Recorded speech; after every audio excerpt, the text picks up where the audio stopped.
Welcome, everyone. Good morning. Good morning. Good morning. It's good to see all of you again, as usual. We're learning together. The purpose of all this learning is for us to improve our lives, to live a better life. Because the Torah is called a spiritual nervous system because it's all connected and it's designed. Also, it's called the Book of War. The Torah is called the Book of War, meaning that it's war against evil. How to handle evil. Okay, how do you navigate through the darkness, through the rough tide? It's teaching you how to go around, how to protect yourself, your family. And in the Torah, excuse me for interrupting. Sure, yeah, in the Torah, the Old Testament, from day one, there was always chaos. Wasn't it Adam and Eve was tempted by the devil, the snake, the serpent, right off the bat? And it hasn't ended, Victor. Every day seems to be like always there's chaos. Up until this day, what has it been? 6,000 years, and we haven't learned nothing. Why? We're degenerating. We're going further and further away, meaning that we're moving further away from God. And it's like like we spoke before in previous lessons, that when you have house rules and the kids decide not to listen, what's going to happen? Nothing good going to come out of it for those kids. Nothing good can come out of it because the parent sets up rules. What's the purpose of the rules? To protect you, the child.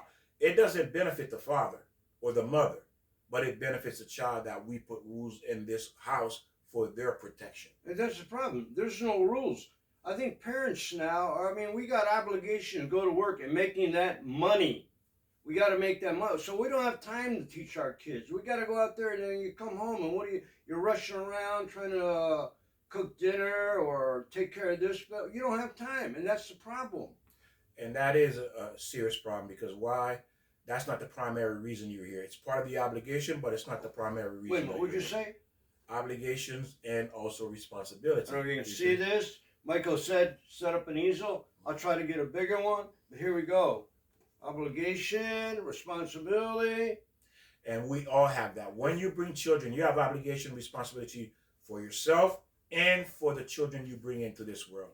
And that's the purpose of learning, is for us to continue learning, to understand what those obligations, those responsibilities are, in order for us to survive in this world that God created. Well, maybe we don't understand. What does that word mean? What is obligation? Obligation, responsibility. Well, do we know what that means nowadays? I think that's not around. It's not around because what we have, and that's a beautiful point you said. Instead of obligation, responsibility, what the word that exists today is go after what your heart says. Go after your desires. No, you're right. Forget about obligation, responsibility. Forget about have 10 kids in the house. Hey, I want to be a doctor. I want to be a lawyer. The heck with them. They came into the world. Put them in front of TV. Give them money. Give them the material. Give them Xbox, PlayStation. Throw them in daycare. And I chase money because why? That's my dream. Well, because our society's built that way. If you don't have a Mercedes or a BMW in your driveway, well, that guy's poor. He doesn't have, so you try to stay up with the Joneses. I got to be better than you and got to be better than everybody. Or at least equal to the Jones. Yeah. At least equal to the Jones. And this is the thing that we have to remember, ladies and gentlemen, is that we need to understand why we are here. Because we don't know why we are here, we're making these horrible mistakes, and a lot of it we can't fix because you can't go back to 18 years old. No, you can't. Let me. I guess this is a fable. Let me bring this up. This will take about 3 minutes. Okay. There's about. I think it's a fable or a parable. You call it whatever you want. It was raining really hard this one day, and this guy's on a porch, and the water, because of the rain, came up to the first step, and a boat goes by, and the guy in the boat says to the guy on the porch, "Hey, come on in. I heard it's going to really rain hard here. Come on in the boat. I'll save you." And the guy on the porch says, no, I trust in God. I believe in God. And so the guy in the boat goes on, and then it rains harder.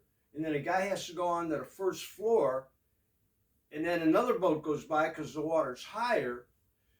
And the guy in the boat says, come on in the boat. We'll save you. And goes, no, I believe in God. It's okay. It's all right. I'll be all right. I believe in God. I'm praying to God to save me.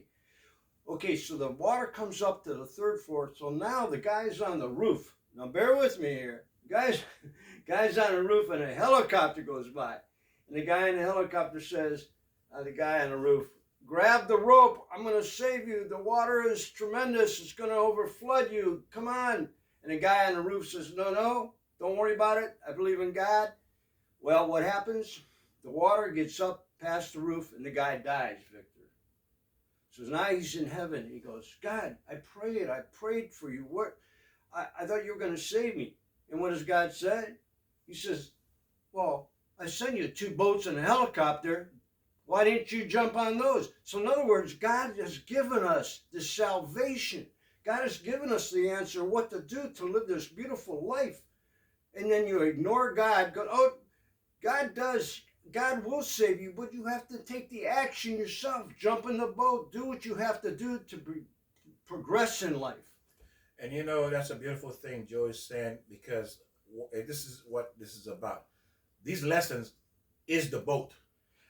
This lesson is the helicopter. Thank you, Victor, for summing that up. Yeah, that's what it is. You're right. This lesson is the boat. It's the helicopter. You have to grab this lesson, apply it to your life to save your life. Because why? Pretty much, if you look around, everyone is drowning. And in the times, what we're looking at is a time like Joe's using, is we are in a time of flood. We are flooded with evil. We are flooded with darkness. We are flooded with confusion. No one really know what they're doing anymore. Everybody's just, running around as if their head been cut off. No one know what they're doing. And God has given us those gifts to apply that to our life to be a better life, but we ignore that. And that's exactly what we're doing. If your life is going to the extreme left and you don't know how to fix it, and you've been trying for years, I've come across a lot of people who tell me how horrible their life were, the events, the things that happened, divorce, children, material, lost their job, home, car. I mean, pretty much everything, where to the point where they feel they don't want to be here anymore. Why? Because we did not learn how to live in this world. Exactly. And because we don't know what we're doing in this world, and the only way to know it, we have to learn. And if we don't know, if that's in anything that we decide to engage in, if we don't know the rules, we're going to fail. That's the bottom line. Right. We need to know the rules. You go to a job, if you don't know the rules, if you don't have the tools, you're not going to be productive. Yeah, right. You're not going to be productive. Why am I getting fired? Because you didn't learn. You don't bring the tools. You have to bring those tools. You have to know the rules to be productive in anything you engage in. And the number one thing that we need to know, it's a must, it's not an option, is like obligation, is that we need to know the Word of God, how to live here. Again, the Torah is instruction. It's telling us what we can and cannot do. Just like the law. The law tells us what we can and we cannot do. Like on our job, they tell us what we can and we cannot do. So there's rules for everything in life. And the problem is we choose to opt out on learning what we need to learn how to live here. And we decide, hey, I know better than God. I'm my own creator. Again, yes, to some degree we are half God because God breathed into us. But again, we still need to understand his ways. He created the world. We need to understand how this world works. And we make the wrong choices. We decide to go after the dope, the money, the sin. We go after that because we want the pleasure.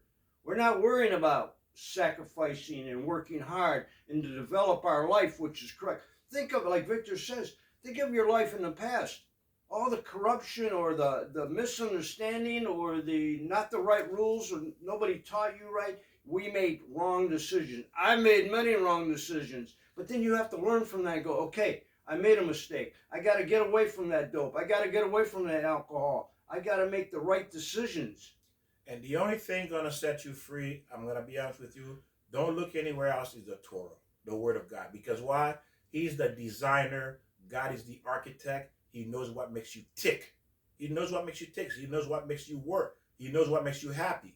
What will bring you joy, what will bring you sadness. So he knows this. So why are you not listening?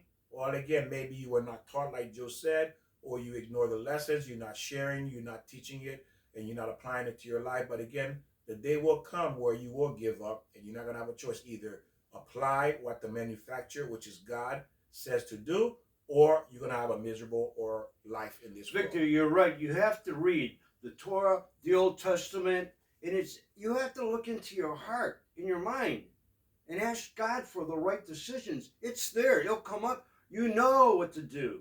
If you have a child, you got to take care of that child. And like we're saying, obligation, and you got a responsibility to your children. We don't get that. We have to have that responsibility.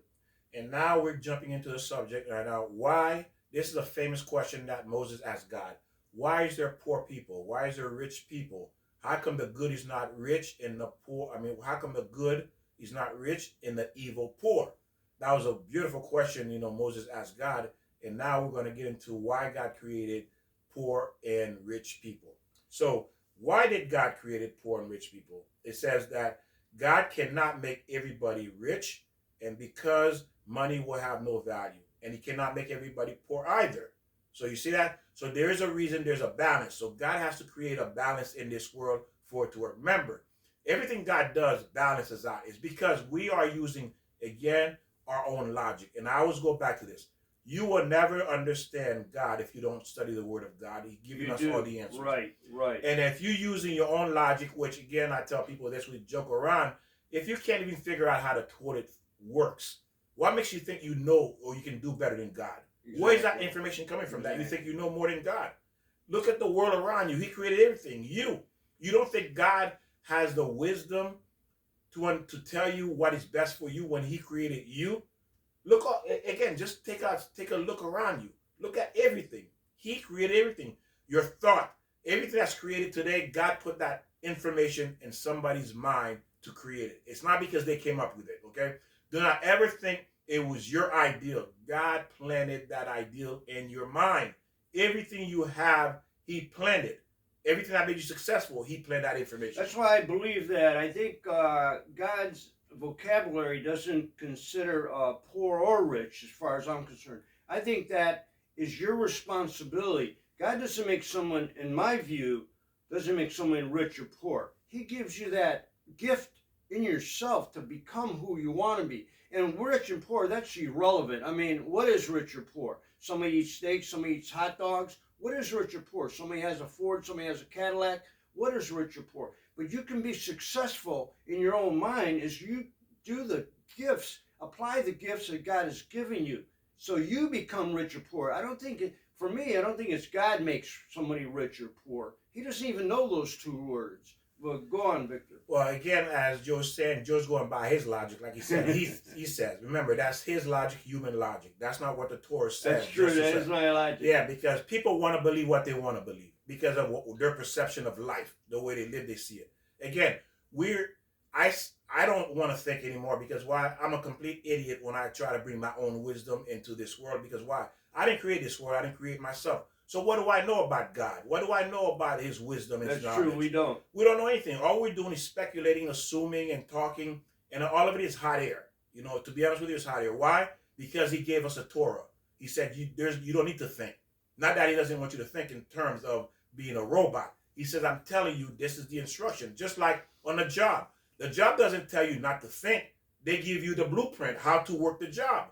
Okay? But in between, you can adjust it to make it fit. But again, same thing with God. He's giving you the blueprint, so therefore you make it and you adjust it to a certain degree to make it fit to work for you. But again, the Torah is not a book where you compromise it. It's not. Again, it's black and white. You do it, okay? So God tells us everything we need to know to live in this world. Basically, we don't have to think if we don't want to, okay? And that's where I'm going with my life. But God did give us a brain. He gave us a brain to think, to be productive, to understand that, like Victor says, we have to read the Bible, understand what God is really, the message he's given us. But he's put us on this earth to be productive. Like you talk about rich or poor. I mean, well, let's talk about money. If I wanted to be a millionaire, Victor, I came from Ohio and came here to Georgia. I'm in construction. If I knew in the 90s, if I decided to become a builder or a contractor in drywall, I mean, I know I'd be a millionaire. But I decided I choose not to be that.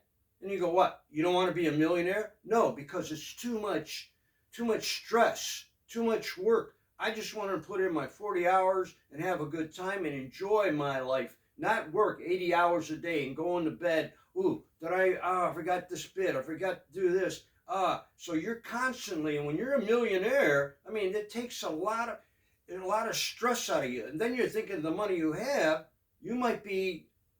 somebody's going to steal your money. Somebody's going to kidnap your children or your wife. So all that is a stress. But you can become a millionaire. And right, Victor's right. God is control of that, but he gives you that option. Just like I mentioned about the boat. Hey, God said, I sent you 2 boats and a helicopter. Take advantage of the gifts God given us and apply that. Again, Joe's saying a lot of things too that's relevant, but again, the bottom line, God decides who's rich and who's poor. Just like your health, you don't decide to be sick. Why are you sick? Because sins, and God decide why you, your color, your height, your weight, your nationality. You didn't come into this world saying, I want to be black, white, purple, green. I want to be British. I want to be American. I want to be Indian. We had those choices. The same way we didn't have those choices, the same way as far as the Torah is saying, we don't have that option to be rich because he decides who's rich, who's poor. Because we have 8 billion people in the world. And God says when someone is seed, when a seed, meaning that the man who is, again, the Torah calls a sperm a seed. And when a man is with his wife and then the seed comes out of the man, there's an angel called Lila, and Lila is the one, Lilith, I think, or Lila, I'm not sure, one of those two. He takes that seed to God, and he says, God, what will become of this seed? Meaning this human being. Is he going to be rich? Is he going to be poor? He says that. Is he going to be rich? Going to be poor? Now you're going to understand as we move forward in this lesson why God created rich and poor people. Is going to make more sense to you. It's because, again, even Moses did not know that either. Okay? Moses asked that same question. So if Moses is the most humble and the only man that was close to God like that asked that question, what about us? We are considered almost insignificant compared to Moses' knowledge because he was connected with God. But yet we have opinion about what's going on in this world. Where's this opinion coming from? Have you studied? Again, this is just coming from what we think, what we want it to be. And human logic does not line up with God logic. Human logic is pretty much always opposite of God. And that's the problem because we're going by our logic. So let's move forward and continue. Again, Joe's bringing up some wonderful points. Again, Joe says certain things. So even again, Moses asked those questions, you see, because those were human logic. We want to know, cannot understand why. Remember, God has created, we're going to do a lesson about what this world really is. It's like a movie stage. We're going to do that next session. But again, this is where we're going with it for you to understand why there's poor, why there's rich. This was a question I had myself all my life. But isn't rich or poor, that's kind of like relevant to what, you know what I mean? What am I? A lot of people can see, ooh, Joe Marino has a 4-bedroom house. He can eat steak. He doesn't have any bills. Am I rich?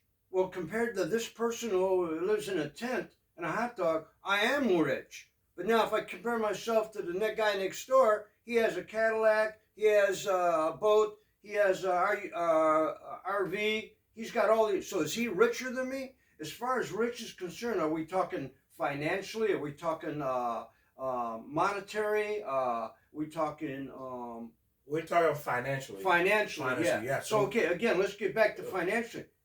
Would you consider me rich? I mean, that's irrelevant. What's rich? I live on my Social Security and a little pension, but I am very rich in my life, my health, because I decide to make that choice. Again, I'm gonna, this is against Victor and I have different opinions, but God doesn't. It's not. I'm gonna make him rich or poor. God gives us this opportunity to become who we want. I mean, I know people who are only maybe $10,000 they make a year, but they're rich in their life. They're rich in their health. But go on, Victor. Well, again, like Joe's saying, he's going by his logic. Remember that. This is what I'm saying. His Torah says, not me. This is not my word, okay? I want you to understand because I have no opinion. I'm not interested in my opinion. I'm only going by what God says, and I want to follow. Why? I'm going to tell you why. Because I made a lot of mistakes going by my own logic. My logic failed me. Since I've been following God, it has improved my life. So again, do I go with me, or I keep failing, or I go with God? But it wasn't your logic. It's because we weren't teach. We weren't taught, so we have to go on what we were taught. Yes, and then, yes. So we're going according to what we think. There you go. Yeah, we're going because we weren't taught this. Our parents didn't teach us. Our parents' didn't teach their parents to pass this information down.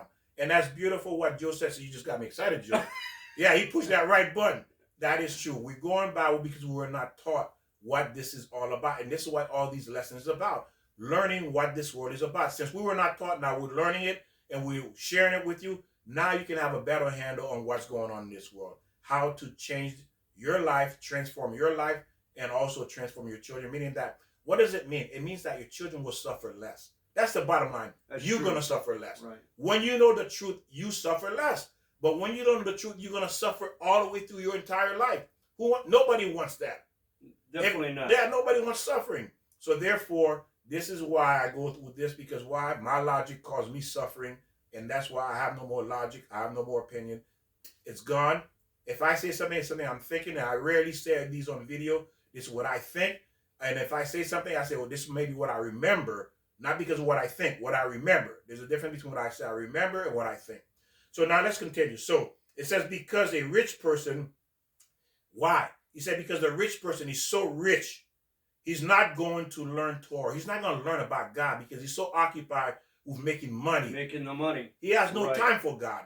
And a lot of rich people, as you can say, they think they're God, right? They act like they're God. They act like you're supposed to kiss the floor they walk on, right?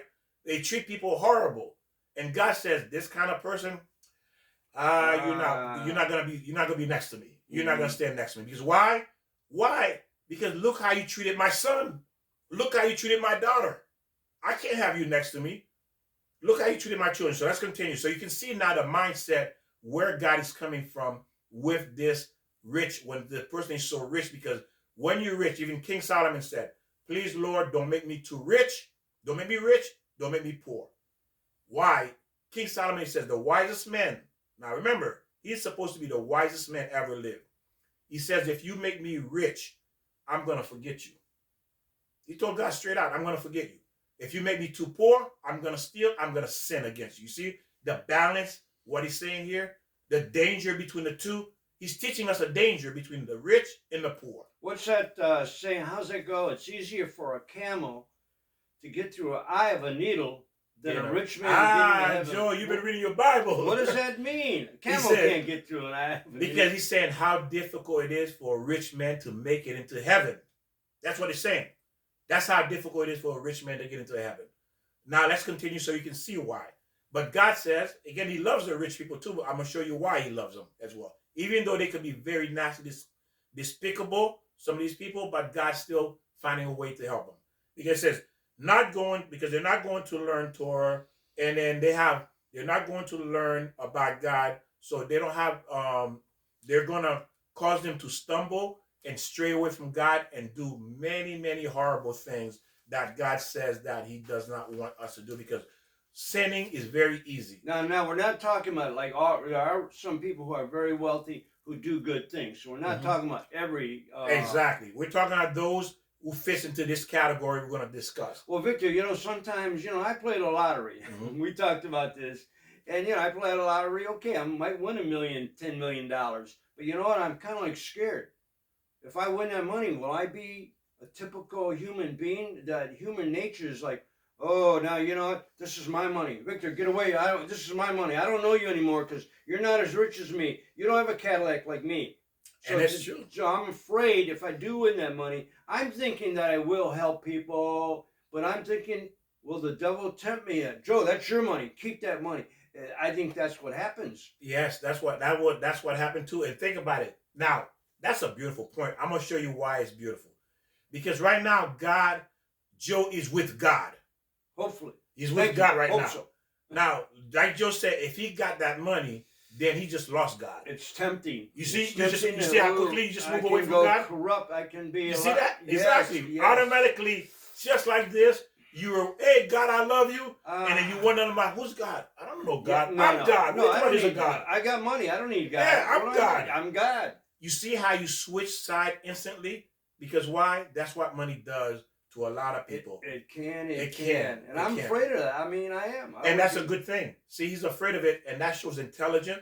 It shows if God should give Joe money, Joe will be afraid, and he understand how to use that money, not to let that money take him away, rip him from the grasp of God's hands. You see, that's what money can do for you. He can rip you out of God's hand. And this is where we're going with this. Why God has poor and rich people, and we're going to keep moving so that way you can see the beauty of this, okay? It says, now, like Joe said earlier, not all rich people are wicked and evil.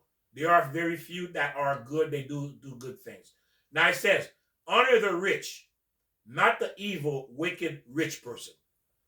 Meaning that you're going to honor the rich. Why honor the rich? Because God says, I made them rich. Just like I made a king, honor the king because I made him king. Honor the government because I made him president. Honor the rich because I made him rich. I run this world. I say who's who. Think about it. If you're the boss, you decide who you want. If you own your own company, Joe, don't you decide who you want to be the president of that company? Oh, absolutely. Do the people tell you or you tell you say? No, I say. Yeah, because it's your company. So you decide who's going to be the CEO, the CFO, the administrator, the manager, because it's your company. Right. Well, guess what? This is God's world. He decides who's going to be who. He decides that. And you, now your point is, your perspective is, do you want to accept that role? God says, Joe, this is my world. I created you. You my creation. Now I want you to be president. Do you accept the role or not, Joe? You see? Well, I wouldn't want to be in that position. But you understand what I'm saying? I'm not. I don't need that responsibility. But I see what But you you're understand what I'm saying? right. Because he offered and he tells you, and if he doesn't, same thing with Moses. Right. That's why you did the same thing Moses did. Did it really? Yeah, Moses didn't want the responsibility either. Yeah, Moses turned it down, but for 2 weeks it says Moses argued with God. No, I don't want to do it. You're right. I lost your train of thought. But no, if God asked me to do something, definitely I would do that. But you understand that, yeah. If God asked me to be president or millionaire, that's my responsibility. Exactly, because why is he asking you? Because he knows you can He knows do it. you can do it. Right. He's not asking you because you can't do it. Right. He knows you. In other words, your application fits perfectly for the job he wants you to do. And he give it to you. So let's continue. So now it says each person is judged based on his ability. So everybody's judged based on their respect. Whether you're poor or rich, you're going to be judged on your ability. Okay? So if you have a lot of money, you will be judged based on the amount of money you have. The more money you have, the harder the judgment is going to be on you. Could be, yes. It will be. Because again, the purpose of the money is to do a certain job. God didn't give it to you for just anything. Let's keep going. If you're poor, you will be judged based on that as well. Did you do good with that, good or bad? Let's say when I say poor, you're living on average income, or let's say you are homeless and you are begging for money, and then somebody give you money. Did you take that money to go do smoke with it, do drugs, or did you take that money you collected as a homeless person to go eat and survive? You see, that's the judgment. What did you do? Whether you're poor or rich, it doesn't matter where you are. Did you do good with that money? The same thing with the rich. Did you do good with that money? The poor got, the homeless man, he got $10. Did he go buy drugs with it, or did he go buy food? The rich man got $100 million. Did he help the poor, or did he take care of himself? You see? So you're going to be judged no matter where you are, what your status is. The point is, you're going to be judged. Well, we also talk about rich people being evil, but now let's talk the other side about poor people. A lot of people, poor people they're evil too, because now they're poor. They think that they deserve something, and they're not using their God-given gifts, so they go out and steal and cheat. And like you said, beg before. I think begging is, that's a sin in itself. Well, again, begging, the Torah allowed begging. If you cannot find any other way out, meaning that if you're not, like you said, utilizing your talents and you choose to do begging, that's a problem. Yes, that is a problem. But if you have absolutely no alternative, there's no way out except to beg. Well, when you beg, if you beg, let's say you knock at a door, even, you're going to say, look, can I rake your leaves? Can I do something for you? I'm hungry. You have to actually, it's not give somebody something, but it's like, if you beg, you got to help ask the person to, you're going to do something. I need to make some money. Can you help me out? I'll help you out. And people usually will do that. And again, it depends where you are in this process. You know what I mean? Because meaning that you could have exhausted all your options. All he's left is to beg. And God allows that. Because why? God is controlling your life. He's allowing this to happen for a reason. Remember, the biggest thing we are missing, ladies and gentlemen, we are here for a short period of time. You see my gray hair? That's telling me the clock is ticking. Tick tock, tick tock, hurry up, Victor. Do what you were created to do while you're here. Get on the bandwagon. Yes, we're here for temporarily. That's why you're 50 years old, 60, 70, 80, 90, whatever the age may be, 10, and you're aging. The clock is ticking. You have a job to do here. Do the job and leave. You were sent here to do a job. That's right. We are. We are sent. Yeah. So again, now, because we're sent here to do the job, God gave us the resource to do the job. Well, we have to go back to the last video. What's the number one job that we have? fix ourselves. Yes. Okay, we have to Perfect. fix ourselves. Yes. And part of that is just doing the job that God has given us, the God-given gifts that whatever you are, if you're an artist, if you're a singer, if you're a plumber, whatever you are, that's the gifts that God's given, and we got to work on that. Yes, we have to work on that. Again, the number one priority, the reason why you are here, like Joe said, is to fix ourselves. Yes, to fix ourselves. Listen again, it's to fix ourselves. That's why you came into this world, to fix ourselves. Yes, I like that. You see? So there's now, how do I fix myself? The Torah tells me how to do it. You see, the Torah tells me how to fix myself. Victor, you taught me that as far as like coming back here. I've never read that anywhere in any Bible or Torah as far as we're here. But we are here to fix ourselves. Yes, Joe, we are. What if we did in a past life? In other words, if it was commit adultery, kill someone, we're here to correct that. Yes. And then we go on to the next stage. Is it heaven or where is it? We have to learn. Yes, we have to learn again. When you think about it, what does a parent do? Why do parents discipline? To fix you. To fix, right. To fix something you did wrong. That's why they're disciplining you. Right? That's the point. Exactly. To correct you. Right. Because you're going down the wrong out. And that's why we are sent here. To fix what we did wrong in previous life. God wants us to do that. He's given us X amount of years. He's given us, like Joe said, the tools, the ability to work here and also fix ourselves in the process. But remember, the priority is to fix ourselves. And even if you don't go to that beliefs, that's what we're talking about here, we still have obligations of ourselves. We talk about obligations that we have to do for our children and our friends. Well, also, too, what's the obligations for ourselves? To do drugs? Ooh, I want that high. Well, you see me do that many times. But we need that high. We need to be in this phase when you have to do the responsibility, have the responsibility to do the correct thing and go to the Torah, go to the 10 Commandments. Love yourself, love thy neighbor, love God. Victor. And also other way people come into money, like inheritance. People, they inherit a large amount of money. Then what do they do with that money again? They go to Disney World, they buy houses, they go buy cars, they buy 100 things, 100 houses, 100 cars. You only can be in one at a time, but yet, look what they do with the money, okay? And again, at the same time, too, I just want to add to that, a lot of money are not blessed from generation to generation, meaning that the parent could spend 30 years to accumulate $100 million. He dies, he didn't even enjoy it. And what happened? His kids inherit that money. And what do the kids do? Within a year, they're broke. That was a curse. Yeah. That was a curse. He labored 30, 40 years to make $100 million, and he didn't even enjoy it. Actually, he lost his family. He got divorced. The kids went to the left. The wife went to the right. He doesn't know where they are. They hate him. But he dies and leaves $100 million. And what happened? The kids get the money, and then within a year, the kids are broke. That was not a blessing of money. I guarantee you, the first thing people buy, whoever they across the board, you go out and buy a brand new car. You go out and get that brand new car that you always wanted. You spend the money. And don't they say, like, lottery winners, even the millionaires, most of them go broke within a couple. They're bankrupt in a couple because they don't know how to. They're greedy. They're greedy and they don't know how to handle the money. Good. Not only that, too, Joe. You said they don't know how to handle the money. The reason they don't know how to handle the money, they didn't learn Torah because they don't know why they were given that money. Going back to teaching. You see, exactly. So if they understood the purpose of that money, they wouldn't have been broke. They would have been wealthy, and most likely that money would pass on to their kids as well. Their kids would be wealthy because it's a blessing of money. When you know what to do with money, that money does transfer to your children.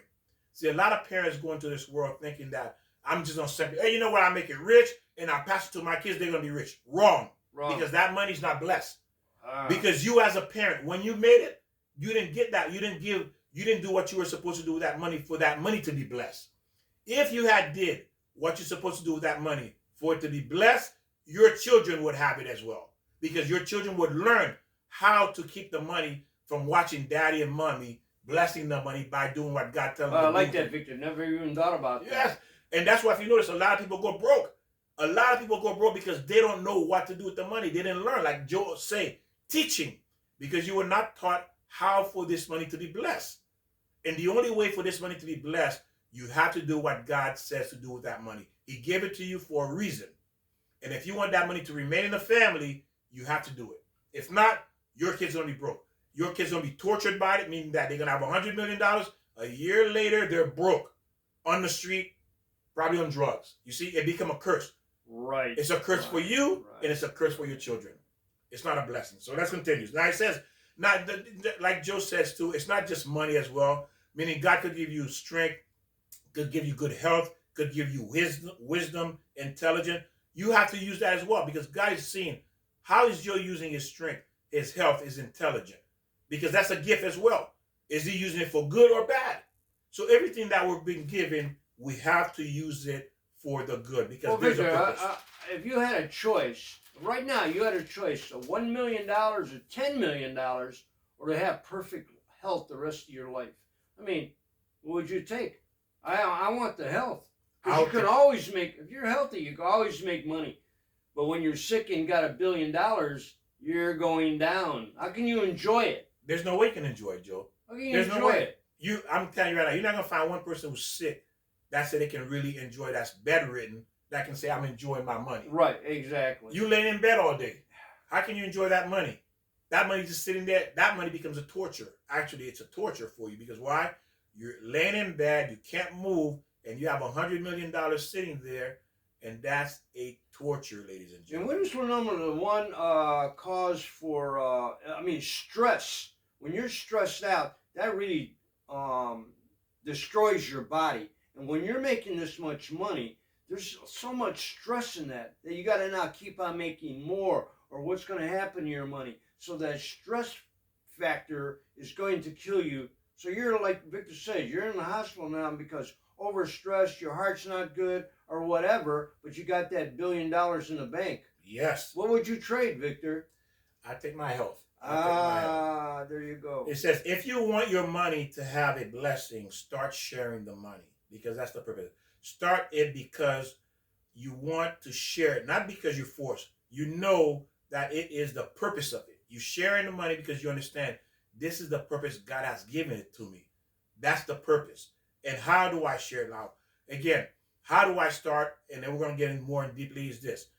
If God has given you a lot of money, that purpose of it, we were talking about this earlier, is that God give you $100 million.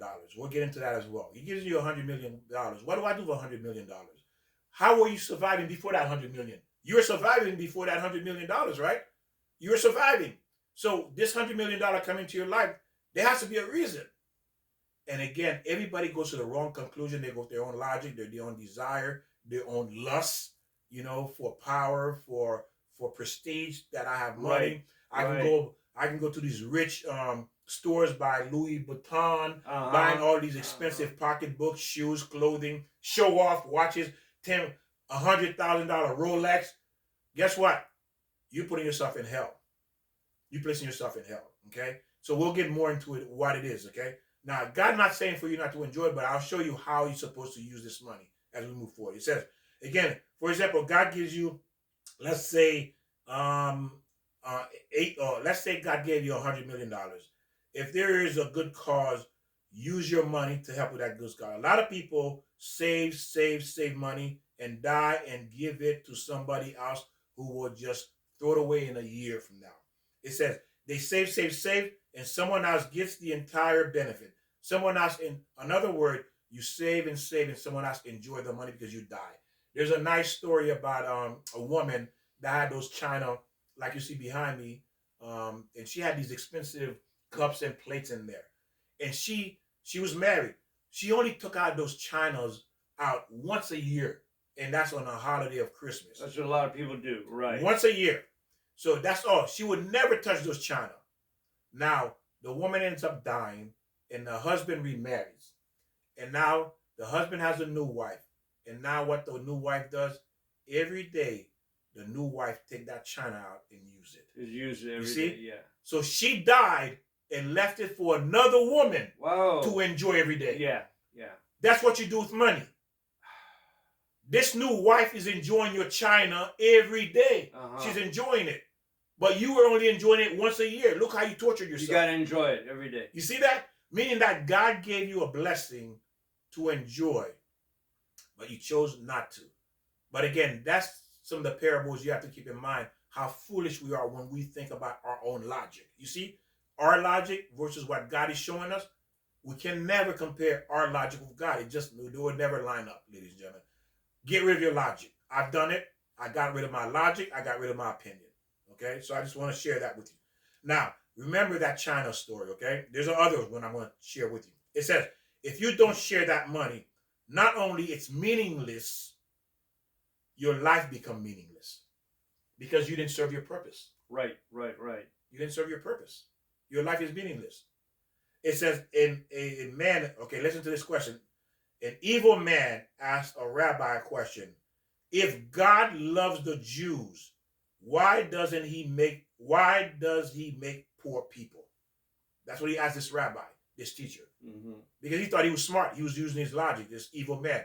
He went to this rabbi and said, hey, if God loved your Jews so much, why did he make poor Jews too?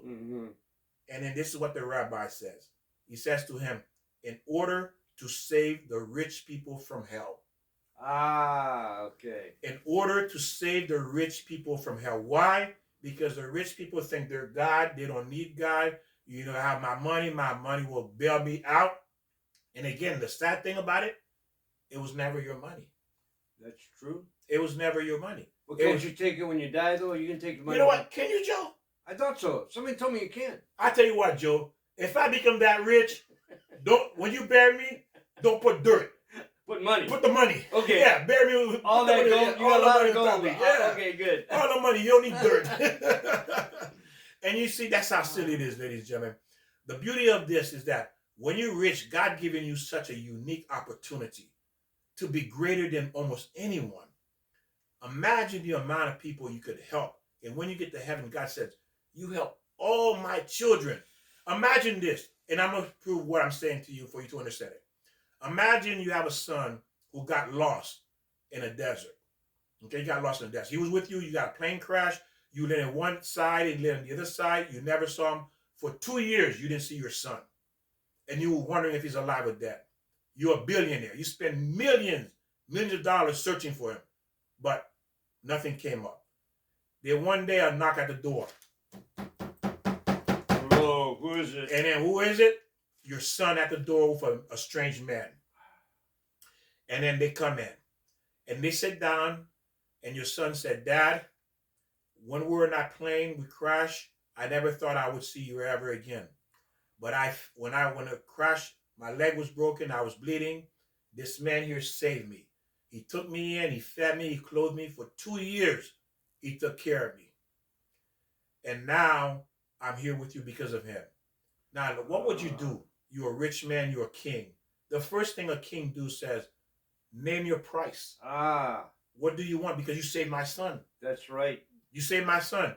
You want 100 million? Here's 100 million. 200 million? Here's 200 million. You saved my son. All these years, 2 years, I'm crying thinking he's dead. But the whole time you care for my son. Because why? This is what the king says. He sees. And that's a human king. That's a human being. I love that story. You see that? Yeah. So how much more God going to say to you? You saved 5,000 of my children from dying and suffering. And when you don't use your money to help other people, everybody who suffers is on your head. Everybody suffering is on your head because you have the money to alleviate that suffering and you chose not to. Just like this guy who crashed in his plane and you walked by and you saw him lying there bleeding and you decide to walk away, leave him to bleed to death. And people do that. Think about it. You left him to bleed to death. Do you think God's going to be happy with you? Do you think that king said, you let my son bleed to death when you could have helped? You think he's going to be happy with you? He's going to kill you. He's going to kill you. You could have helped, but you didn't. That's what God is saying.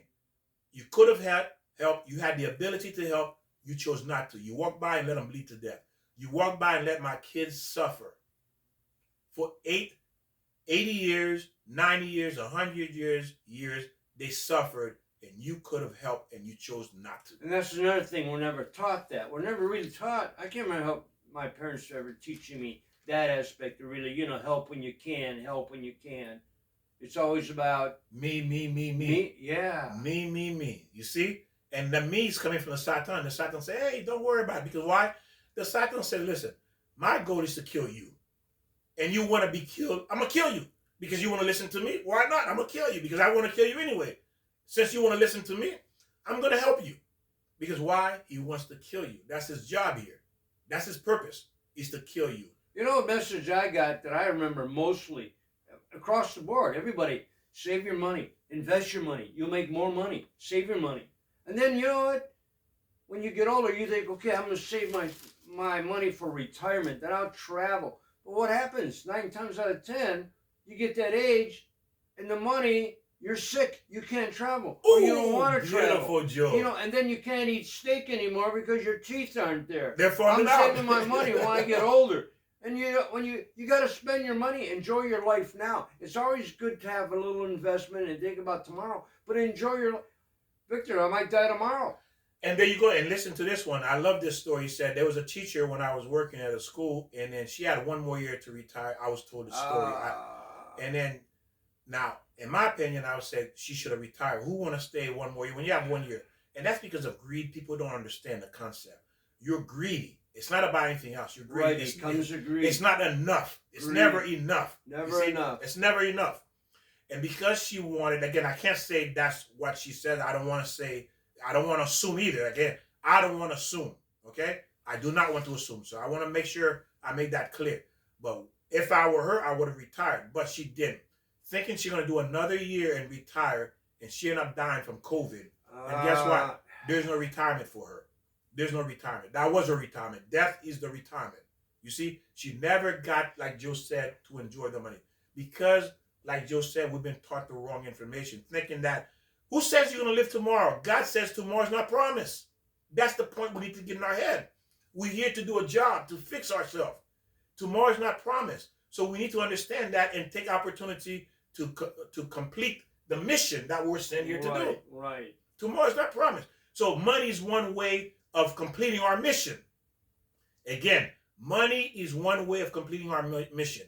Being poor is another way of completing our mission. We'll get more into that as we move forward. But again, I want you to understand it's part of the mission. You can't be foolish with your money. Yes. And you got to protect it and, Yes. and maybe invest it, but also enjoy it.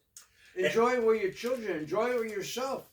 Now remember, God says, I made poor people so I can save the rich from hell. And why God says I want to save the rich from hell? Because he says this. He says, God said this guy is not going to learn Torah. He's not going to know anything about me. And he's not going to go to heaven. So I have to send him poor people to help him get into heaven. God says, because he says, why? I have to save him. Because God says I made him rich because I gave him a gift. He's leaving me. So I have to find a way to save him. And the way for me to save him is by sending poor people, Torah organization to his door, begging for money, for him to give money so that way he can connect with me. By him giving to my children, he's connecting with me. Now he doesn't have to go to hell. So that's why I'm sending him poor people, because I give him a gift. I give him $100 million. He's going to kill himself. But I'm also giving him a gift, an opportunity to get higher in heaven. And that doesn't mean to give every poor people who comes knocking at the door. I mean, you can't give everybody. You can't. Well, if you help 1 or 2 people, help them whenever you can. Not necessarily give somebody just money, but any way you can help somebody, you should try to help someone. Yes, that's true. It's not just money alone, but we're just talking about money because this is where we're really at. Is money that we can take and then spend. So therefore, God says he's not going to heaven because the blessing I gave him. And there's a couple of reasons. Why? God says you're not going to heaven. I'm going to give you an opportunity to get into heaven by helping poor people. So I'm going to send poor people to you. Not only I give you the money, I'm sending poor people to you too. And at any time, anybody can be poor. Like right now, I mean, I'm living pretty nicely, but you know what? I'm scared of the future. Sometimes you don't know what's going to happen. Because tomorrow is not promised. And then you're going to be poor, so you're going to need help. And there's nothing wrong with wanting help, but you got to use your own initiative and just not go out there and beg. God has given us things to do, and we have to be responsible. And again, as I said, God says, if I leave him alone, no one comes to ask him for money, this guy for sure is going to hell. If I leave him alone, I don't send poor people to his door, for sure he's going to hell. Because why? The money is not for him to sit into account, for him to count it, to sit into an account and telling people I got $100 million, I got this and this and this. That's not the purpose of the money. The purpose of the money is to save your life. That's what the money's for. It's to save your life. It's to serve your eternity. It's for you to go to heaven. That's why I'm giving you this money. For you to go to heaven. Well, there's one of our friends that we meet up with. All he talks about is son, how much money he had. Nothing like my son helped here. Oh, my son's going to make this money. My son's buying me this. It's always about me, and it's about hoarding the money. Mm-hmm. And again, because we're not taught, we don't know this, and then people are selfish. This thing, and the worst thing about this is people have such an ego, thinking that they made this money, it's their money. How many people who are multimillionaire are broke today, and they pass this money to their children? Their children are broke. What is there to be proud of? There's nothing to be proud of. It's not your money. Matter of fact, that proudness is what's going to send you to hell, because you're thinking you made it, and God is trying to save you from going to hell, trying to save you from yourself. But you want to use the money to show off, to lavish lifestyle, thinking that you're above everyone, when actually you below everybody, because you're going to hell. You below everybody. You just don't know you below everybody. But that's the Satan, because the Satan says, I got this guy. He got this money. I got him. I got him because why? He thinks he's above everybody. I'm going to make him think that way. I'm going to make him think that way, operate that way, because he's mine. I got him in my hand. And he doesn't know it. He's getting old. Look at him. He's old. He's already 60 years old. He still thinks he's going to live. Mm-hmm. He's 70 years old. He's thinking, yeah, I'm going to keep him that way. Why? Because you allow the Satan to grab you, and he got you in his palm, and he's squeezing you to make sure you will never see heaven. And this is what you're doing to yourself, ladies. And that's what you're doing to your kids as well. Again, we're not here to stay. This is not a permanent place. This place is not permanent. We're here temporarily. We're here to fix ourselves and leave. That's what we're here for. So now again it says, God says this guy is doomed from the gift I've given him. I have to send him. What am I going to do? I'm going to send him all kind of poor people, organization, to ask him for money. Okay? I'm going to send him all kind of people. Either they're on the street, they come to his door, they come to his business. I'm going to give him every opportunity. And the problem is this, is that why? It allows him to connect with me. Remember what I said about that fella, the plane that crashed in the desert, and how you feel when you save the king's son. You brought him back 2 years. How the king feel? He wants to reward you. Why? Why the king want to reward you? Because you saved his son. Mm-hmm. And that's what God is giving you this money for. To save yourself. That's the whole point. The point of having wealth is really to benefit you. It's you who's at risk. It's the rich that's at risk. You're the one at risk, not the poor. Remember that. There's a saying, it goes, money is the root of all evil. Oh, you know that? Yeah. See? Money that's not just a saying. It is. It is a root of all evil because it's easy temptation.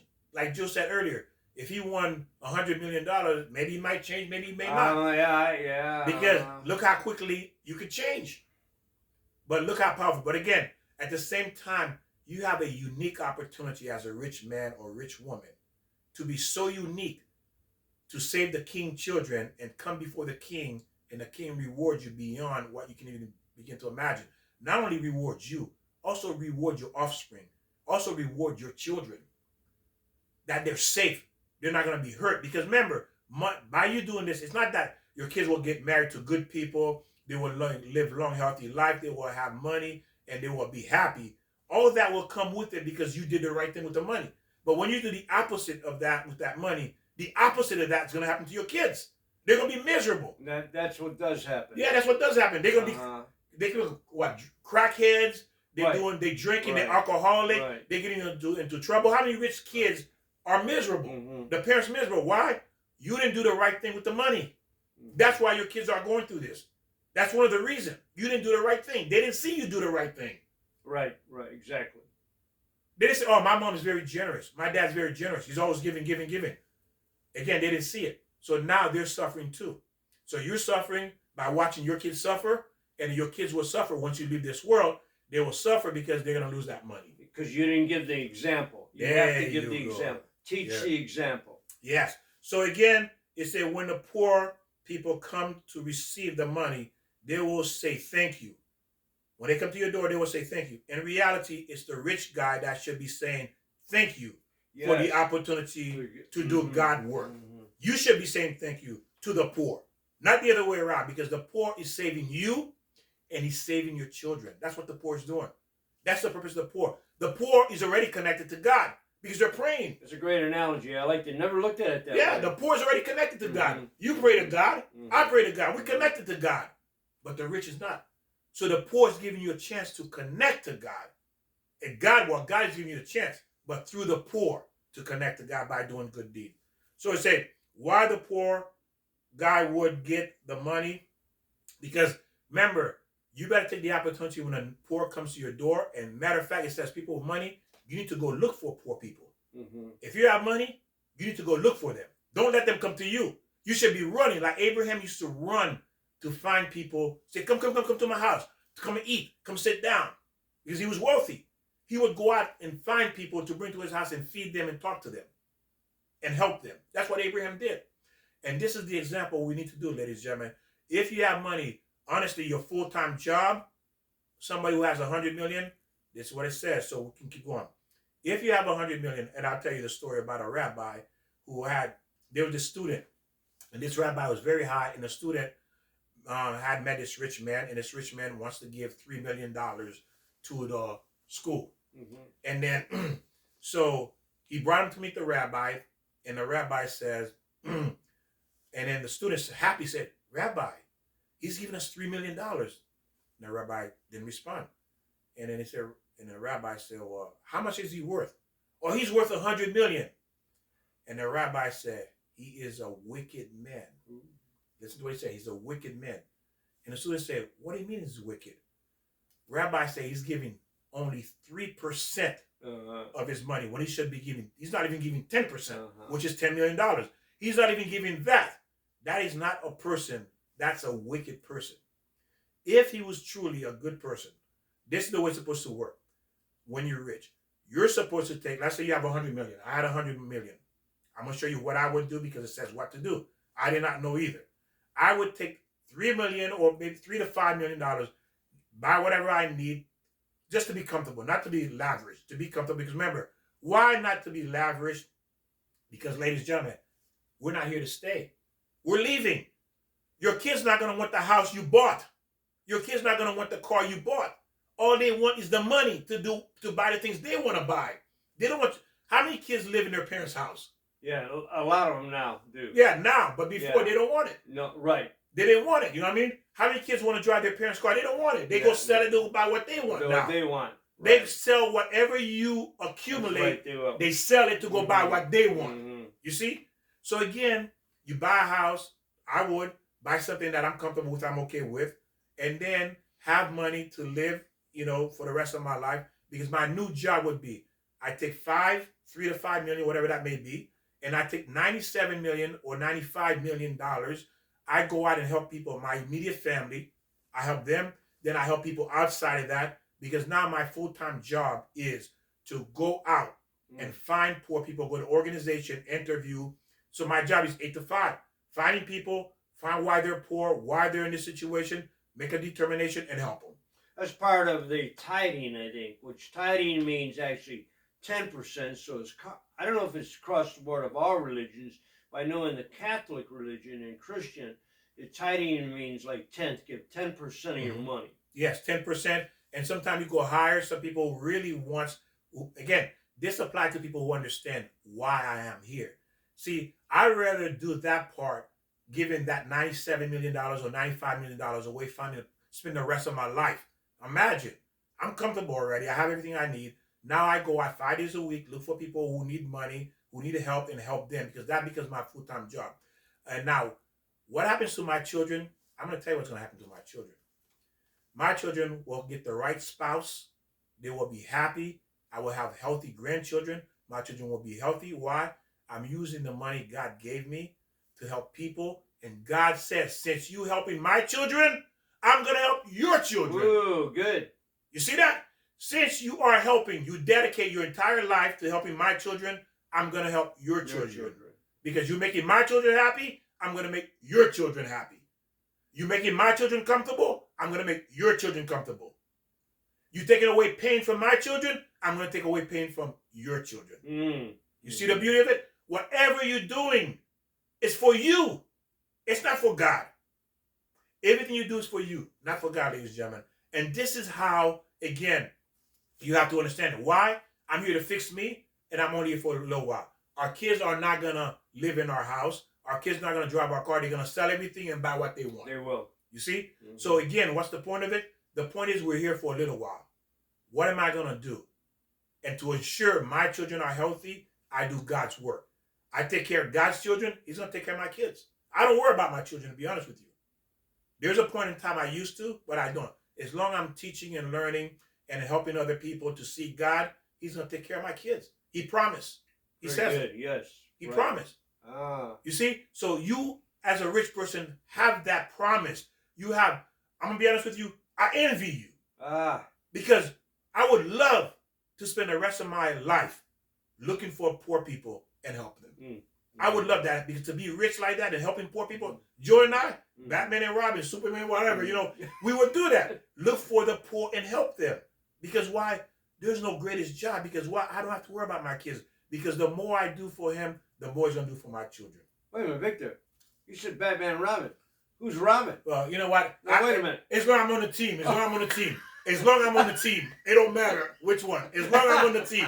I just want to be on the team, Joe. Me too. Victor. Yeah, I don't want to be on the sideline. I want to be on the team.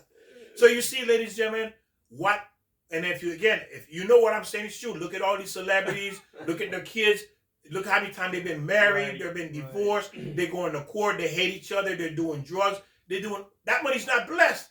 That is not blessed money. Blessed money. Yeah, that's not blessed money. Because why? They're not doing the right thing with that money. So therefore, their kids cannot be blessed, because their kids are not being taught how to use the blessing God gave them. You see? So again, when you are rich and you have poor people, the poor is there to help you. The money's to help you. The money's to help your children. The money is a blessing for your entire generation if you want it to be. It depends if you choose what you choose to do with it, how you choose to do with it. Now it says here, God makes the poor people because He used them as a tool. He used the poor people as a tool to save the rich people. Because it says, God says, think of it this way. You have a child, you give him $100 million. He's 20 years old. Now, what he's going to do with that money? Probably kill himself. Right. Well, right. So you have to put something in place. People have done that. You have to put something in place so he don't kill himself with that money, right? Because he'll kill himself with that money. With drugs or... There you go. And that's what God says. I put something in place. Poor people I put in place to help you. Wrong decisions. Yes. You see? So to help you. It says the poor can handle the test of being poor. But the rich needs the poor to save the rich. Okay?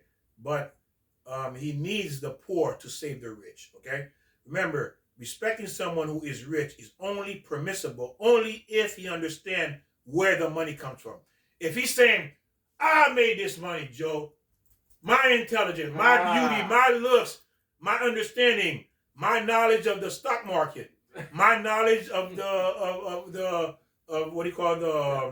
housing market. Okay, right, yeah. Because I'm a genius. I made the money. He said that you don't respect that kind of person.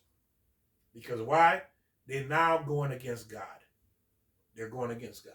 People like that, you don't have. Well, when you get to the point where you're making the money and then you start getting greedy, that's going the wrong way. That's following the Satan. Exactly. So now let's look at another story about this guy. This was happened thousands of years ago. He was considered a billionaire. He was very, very rich. And then he had I think a cousin that was rich, or a friend that was rich as well. So now this guy was so rich, he was able to support Israel. He was fed think about what he did. He fed the entire country. Look what he did with his money. He was feeding who do you know today would do something like that? Who's rich? Offhand I can't think of it. You see that? He was feeding the entire country. Now, this is what happened. Now, from my understanding of the story is that now he had billions. Then what happened? He ended up losing all of the money. And I think he died, and then his daughter became very poor. this true? Is this a fable? True story. Okay, True story in the Torah. Okay, all right. So his daughter became very poor, and one day they saw his daughter. Some people saw his daughter going around behind the camel. You know, when the camel dropped their waist, and she's going through the waist, picking out seed that the camel did not digest from eating it, and then she would wash the seed to eat. Oh, really? That's how poor she became. But he said, and then the people said, "How can you be so poor? You're going through the waist of a camel to look for food." He said, you don't understand. He said, "How can you be so poor? Your father was feeding the entire nation. What's going on?" She said, "You don't understand. My father had billions, but he wasn't given enough." Oh. It's like his father, and to understand not giving enough, meaning that my father had 100 million. All he was given was 3 million. Because of that, God took the money away. We became cursed. My father lost the money, and I became cursed. Because why? My father was cheating God, was cheating his children. Oh, was a little greedy. Kept the money on the side. Exactly. He wasn't giving God. He wasn't giving enough money. He wasn't giving enough money because he had billions of dollars. So to understand it, to make sense, think about it, he had 100 million, and all he gave was 3 million. And God says, "You're a thief. You're a thief. So I took the money away from you. And your kid, your daughter, she has nothing to eat." That's how poor she became. And that's why I said, there's no blessing if you don't use the money the right way. If you don't understand where that money's coming from, if you don't understand what the purpose of the money is. Now you're making me feeling guilty because there's been a couple of times people have said, the bums on the streets or whatever need some money. And I might have $100, but I might give them, well, here's $2. So a little bit now. You're beautiful, Joe. See, that's the beauty of Joe. He can see the truth. And he can recognize, okay, you know what? I need to correct this. I need to see it differently because that's not where I should see it. You see? And look at all these people who are rich. Their kids are no longer rich. Look at all these people who are rich. They lost their money. How is it possible they were rich and they lost it? Well, I think MC Hammer, all these other people that that's what I can recall. It's been a while back. But think about people today that was once rich and they're poor. They're poor. Why? Yeah. Because they did the same thing this billionaire did. He was giving nothing compared to what he had. So God says, "You don't want to handle my money properly? I'm going to take it from you, give it to somebody else." Well, just let's say in the 90s when people were making a lot of money in the stock market, and then so people start getting greedy, and then what did it happen? In 2006, the stock market crashed, and people lost a lot of their money. And maybe that's what you're saying, Victor. You can't get greedy. Oh, I'm making more. I made 100,000. I'm going to make $1 million next year, and without giving any of it away. There you go. Without helping the king's son. Yes. You're not helping the king's son, then the king says, "I'm going to punish you. I'm going to punish you by taking the money away from you. I'm going to punish you making sure your kids don't have it either. You're not going to have it, neither will your children have it. And you don't have to worry about the king. And you're not going to enjoy it. You worry about God. God is the one who is the king in this, We have to help each other out. I think that's what life is about. Exactly what because it's about. We might be at that stage. What happens then? We need help. There's nothing wrong with needing help as long as you get on your feet and realize the responsibility that each of us have. Yes. It doesn't matter if you're rich or poor. We all have a responsibility because we're brought here for temporary. Because again, poor, you're not going to be poor forever because we do die, we do leave. You're not going to be rich forever because we do die, we do leave.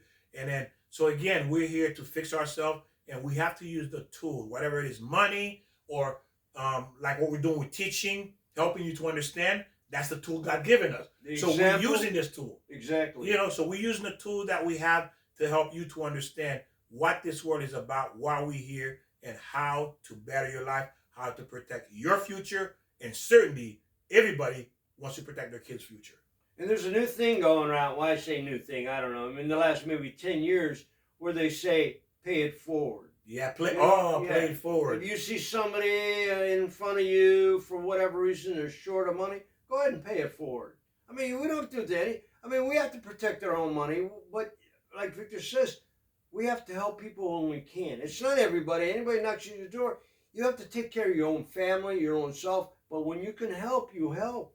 Joe, I think that would have been the perfect job for me. You and I have that kind of money go around looking for poor You people. know, Victor, now I wish I win the $1 billion lottery. Now you feel like it Boy, now. oh boy. You see it now, I hope right? I'm not tempted. I might get greedy, Victor. But hey, Need remember, that money myself. Look at that greedy money. I want that. Victor, get away from there. Get away. and remember, it can go both ways. It can be a blessing. And remember, the blessing doesn't extend just to your kids as well. It could be a blessing to your brother, your sisters, because God says, hey, you know what? Since you took care of my kids, hey, I see how you were about your sister. I see how you were about your brother or your auntie. I'm going to heal them. Because Good. why? Good. I don't want you to worry because you're doing my work. You're doing my work. You're taking care of my kids. How can I allow, I'm a king, and then my servant is doing my will, and then if he's suffering, of course, as a king, I'm going to take care of my servant. Am I not? Right. There's a saying, I think, I haven't really read it in the Bible, but I think it's somewhere where whatever you put out, you get back tenfold. And it's not that you look forward to. I hope that when I give out, I don't go, oh, now I'm going to give, I give $1 out and get, you can't look at it that way. But whatever you give out, you're going to be blessed. And that's what, Victor, what you're talking about. Amen. And God says, yes, you will, because the Torah showed tons of people, who have done God's will and God protected his children. Okay? Again, ladies and gentlemen, this is the greatest gift. I'm going to tell you right now, I can say I envy you to a certain degree to have that kind of money, to have that kind of life, to be doing this kind of work. You have no idea the amount of blessing you can bring to yourself and to your children by using that money to make it your full-time job to help people. That is the most, I don't think there's anything higher than that. That's second in place to helping people who learn Torah. You see, I mean, you are at the point where you can be higher than almost any human being in existence. It does feel good when you do help out.